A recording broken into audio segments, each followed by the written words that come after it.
Welcome to our overview of Lifeway's Explore the Bible lesson of Acts chapter 12, verses 6 through 18, with the title of Praying for Sunday, August 25th, 2024. You could begin this lesson with a story like this, that during the English Civil Wars in 1643, the town of Gloucester, England, was a parliamentarian stronghold in the generally royalist, or the king-supporting southwestern region of England. In August, the king's army laid siege to the town. The small garrison hid behind the town's ancient Roman-era walls, and the king's army began a fierce bombardment. The cannonballs, according to one diarist, seemed to fly through the air like stars shooting. The defenders came perilously close to running out of supplies and ammunition. They only had 3 barrels of gunpowder left, when town leaders called for a day of prayer and fasting for non-combatants on September 5th. As watchmen peered over the Roman wall that day, they beheld a surprising sight. The royalist army began burning its siege huts and retreating from the city. The king's men had received word that a parliamentarian army of 14,000 was approaching from the east, having been raised in London to relieve the beleaguered town. The parliamentarians ultimately defeated King Charles I, and following the siege, the town of Gloucester rebuilt the damaged south gate of the city and placed an inscription upon it, which read, "A city assailed by man, but saved by God." It's from Thomas S. Kidd's book, George Whitefield, America's Spiritual Founding Father, pages 6 and 7. But it tells how the people of Gloucester, England, prayed and sought God, and he answered in a miraculous way. And then you might ask your group, anyone want to share a favorite answered prayer the Lord gave you or someone you know, maybe in a very powerful or miraculous way? And then talk about how in this morning's passage in Acts 12, we see how the Lord granted an amazing answered prayer to the early church, which miraculously set the Apostle Peter free from prison. And we know that God still hears and answers prayers today, though as we will also see, his answer is not always yes, or at least our yes, the way that we expect it. Context, of course, we're continuing our study through the book of Acts. This is our last lesson for this quarter, and we will begin and finish the study of Acts in this next quarter this fall. But the early church, as we've seen in this study, has continued to grow. It's overcoming both internal and external obstacles along the way, both external persecution and internal dissension and hypocrisy. As we saw last week, the gospel has now crossed ethnic boundaries. It's come to both the Samaritans and the Gentiles, as we saw. Then today in Acts 12, the specter of external persecution comes again to the forefront as Herod begins a new campaign against the church. For an outline, I do something like this. Point 1, the fervent prayer, verse 5, and we see it again in verse 12. Point 2, the miraculous answer in verses 6 through 10. Then the astonished response, responses of verses 11 through 18. And then point 4, I'm going to suggest you might add this point as a needed balance from point 2. So let's get into the text. First of all, the fervent prayer of verse 5. And I actually begin this section with the opening verse of chapter 12, where the Bible tells us, "Now at that time Herod the king laid hands on some who belonged to the church in order to mistreat them." It doesn't say why he did it, just that he did it. Then verse 2 reports, "And he had James, the brother of John, put to death with a sword." A simple little sentence, but what stunning tidings. James was put to death. Not just any James, James the brother of John, James of Peter, James, and John, the big three, the closest disciples to Jesus. Just like that, James is put to death by the sword. Just like that, James is taken out. It reminds us that even the most prominent or godly of the Lord's people are not immune to suffering and death. Importantly, this verse also kind of hangs over this whole chapter, as if to say, keep everything that happens next in this chapter, in this context, because James, the brother of John himself, was put to death by the sword. We're going to come back to this some more later. Then verse 3 says, "When he saw that it pleased the Jews, Herod proceeded to arrest Peter also. Now it was during the days of unleavened bread." Herod, of course, a consummate politician. He saw that what he did pleased the Jews, so he arrested Peter too. The unleavened bread, of course, the feast with the Passover, so the calendar had come back to that time of year again. Could have seemed really ominous, right? This is when Jesus had been crucified. Now James had been killed. Suddenly Peter's now arrested too. Things are looking really, really bad for them. You might ask your group, is there some issue or problem in your life that seems really, really bad? You give your group just a minute to think about that and tell them to hold on to that thought, because we're going to come back to it in just a minute. Then verse 4 says, Herod put Peter in prison with 4 squads of soldiers to guard him. and he planned to bring him out before the people after the Passover. You might ask your group, you want to have a little discussion at this point, why do you think they assigned 4 squads of soldiers? Well, why do you think that was mentioned here? And they can all share their answers, but among them is surely the idea that Peter did not just escape from 1 or 2 guys when he escapes later in this. He was not lightly guarded. 4 squads were watching him. There should have been no possible way that he could have escaped from them, which shows how difficult his situation and how great the miracle was that came about later. But notice, so it was a very difficult situation and 4 squads of soldiers guarding him. But notice in verse 5, so Peter was kept in prison, but prayer for him was being made fervently by the church to God. To me, this is a key verse. There's a great problem that was described. Peter in prison, 4 squads of soldiers, governor, constituency who wanted to kill him, but prayer. But prayer. 2 key words. But prayer. And notice what all it tells us here specifically about that prayer. It says it was for him. It was a specific request for his needs. This wasn't just bless all the needy of the church. This was for him and for his situation specifically. And that's how we should pray. Pray for people and for their needs specifically. And notice it was by the church, not just by the pastor or a small group. It was the church. The whole church was praying for him. Again, a good model for us all. Not only that, it says they were praying fervently. The Greek word is ektenos, which means fully stretched out, extended, strenuous, fervent. They were all in on these prayers. They were stretched out. They were stretching themselves to pray this way. And again, this challenges us. How fervent are we in our prayers? Are we fully stretching our capabilities in prayer, stretching our time, stretching maybe out even in posture, stretching out our effort? Are we praying that way? Remember, James 5:16 says, the fervent prayer of a righteous man can accomplish much. So let's pray fervently. I think a good question to ask ourselves is, when is the last time I prayed fervently? Last time I prayed with tears? Last time I prayed with extended, stretched out effort? And then notice that their prayer was to God. We aren't praying to our own ears. We aren't praying to others who are listening to us. We are praying to God, the one who spoke heaven and earth into being with a word. And we can be confident when we're praying to God. Of course, there's a whole sermon right there, right? Just all those points. Pray specifically, pray fervently, pray the whole church, pray to God. It's a model for an effective prayer. And as we will see, these were prayers that made a difference. God used those prayers to deliver Peter. And one exercise that you could use with this week would be to ask your group, as I mentioned, to think of a difficult situation in their life. And then you might hand them a slip of paper, maybe something like this. And with a blank, says my problem or my difficulty, with a place to write out what that problem is. And then put this part of verse 5 under it. But prayer. Maybe put but prayer in all caps. But prayer for this, whatever this is up here, was being made fervently by the church to God. And encourage them. Keep this request in your Bible in some prominent place. Pray and have you and your class and others in your whole church join them in this prayer, just like Acts 12:5 says, and make their difficult situation a matter of fervent prayer today, just like they did for Peter in their day. And maybe we'll see some miraculous answers just like they did. And that's the second point we see then. Here's the miraculous answer of verses 6 through 10.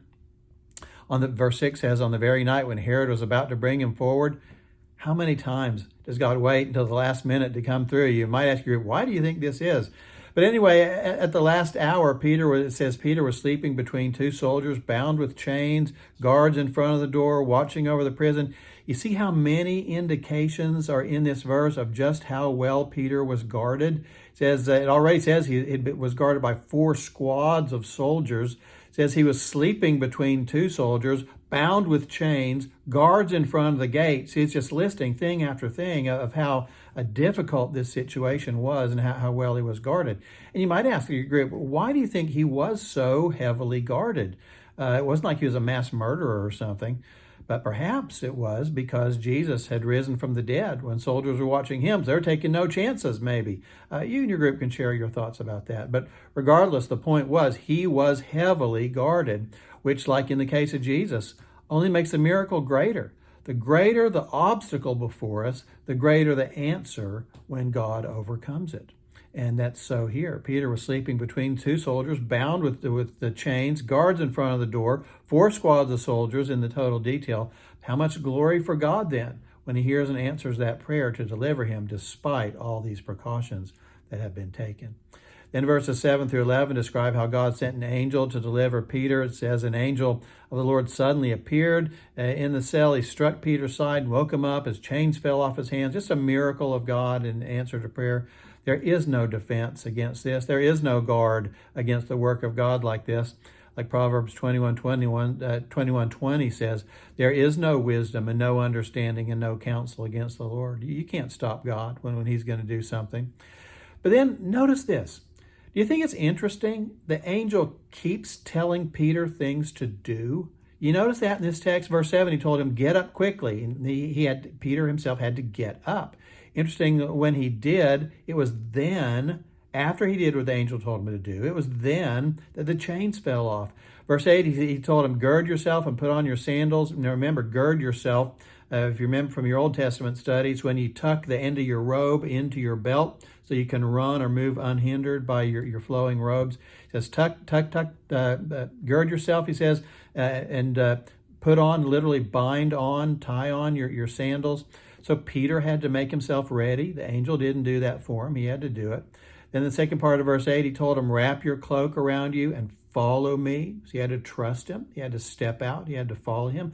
I just think all this is interesting because it's so often that way with God's answered prayers, right? With the miracles he does, his kingdom work.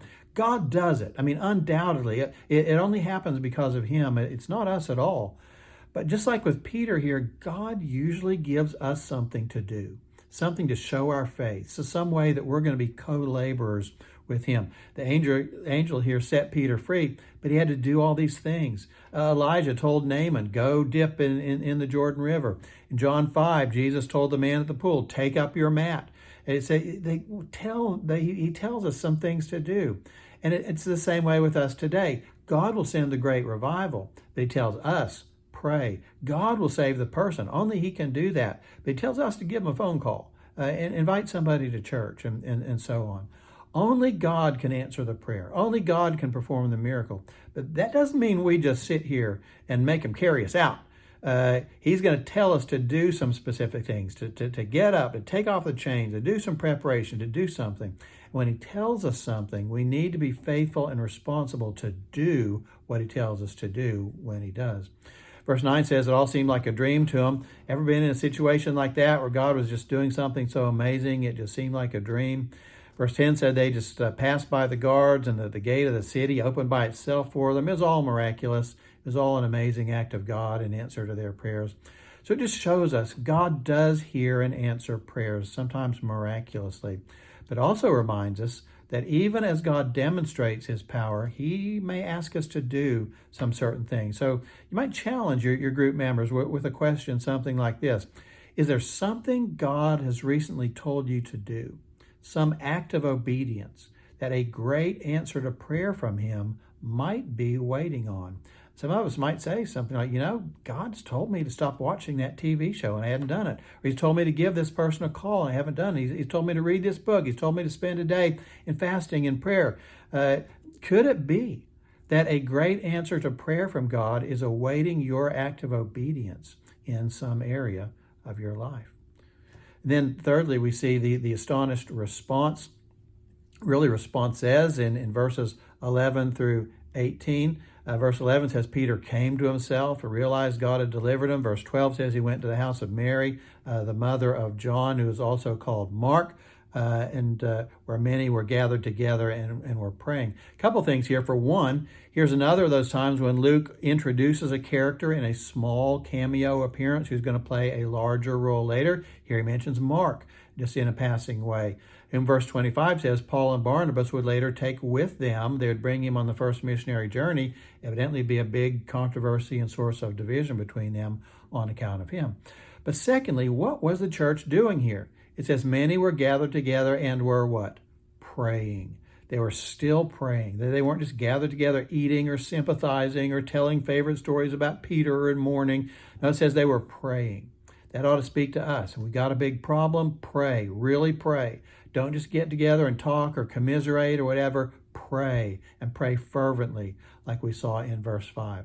Now, the next scene could come right out of a comedy, right? It says they'd all gathered together and were praying. And verse 13 says Peter came up and says when he knocked at the door of the gate, a servant girl named Rhoda came to answer. Verse 14 says when she recognized Peter's voice because of her joy, she didn't open the gate, but ran in and announced that Peter was standing in front of the gate. Verse 15 says they said to her, "You're out of your mind." But she kept insisting that it was so. They kept saying, "It's his angel."